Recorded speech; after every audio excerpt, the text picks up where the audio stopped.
آیت نمبر 45، وقال الذی نجا منہما، اور ان دونوں قیدیوں میں سے جو رہا ہو گیا تھا اس نے یہ کہا، وَذَّكَرَ بَعْدَ أُمَّةٍ، اور ایک لمبے عرصے کے بعد اس کو یوسف علیہ السلام کی بات یاد آئی تھی، انا انبئکم بتأویلہ، کہ میں تمہیں اس خواب کی تعبیر بتائی دیتا ہوں، فارسلون، لہٰذا مجھے یوسف علیہ السلام کے پاس قید خانے میں بھیج دیجیے۔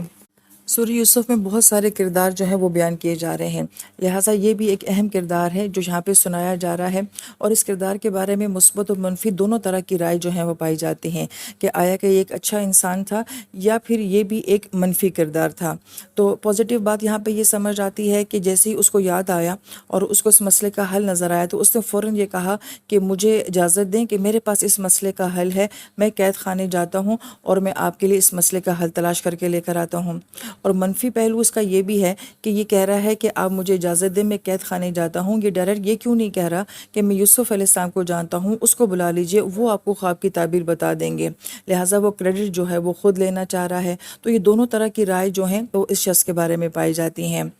ضمناً یہاں پہ خوبصورت نقطہ جو کہ وَذَّكَرَ کا لفظ یہاں پہ آیا ہے کہ اصل میں یہ لفظ جو ہے عربی زبان میں متذکر ہوتا ہے۔ متذکر کا مطلب ہوتا ہے کہ کسی کام کو بڑی محنت اور کوشش کے ساتھ کرنا۔ پھر سیکنڈ کیٹیگری میں ایک اور لفظ آتا ہے جسے مذکر کہا جاتا ہے، یہ پہلے کی بنسبت کم کوشش اور محنت سے کیے جانے والا کام ہوتا ہے۔ اور تھرڈ کیٹیگری میں مدکر کا لفظ آتا ہے جسے یہاں پہ وَذَّكَرَ بھی آیا ہے، یعنی کہ بہت کم کوشش اور محنت کے ساتھ یاد رکھنا۔ اور قرآن میں اللہ تعالیٰ فرماتے ہیں کہ وَلَقَدْ يَسَّرْنَا الْقُرْآنَ لِلذِّكْرِ فَهَلْ مِن مُدَّكِرٍ، کہ ہم نے قرآن کو سیکھنے کے لیے بہت آسان کر دیا ہے، تو کوئی مدکر ہے، یعنی کہ کوئی بہت کم کوشش کرنے والا بھی ہے، بہت تھوڑی سی محنت کرنے والا بھی ہے اس کتاب کے ساتھ۔ تو اللہ تعالیٰ نے وہاں پہ قرآن کو سیکھنے کے لیے منیمم کوشش کا جو ہے وہ سوال کیا ہے۔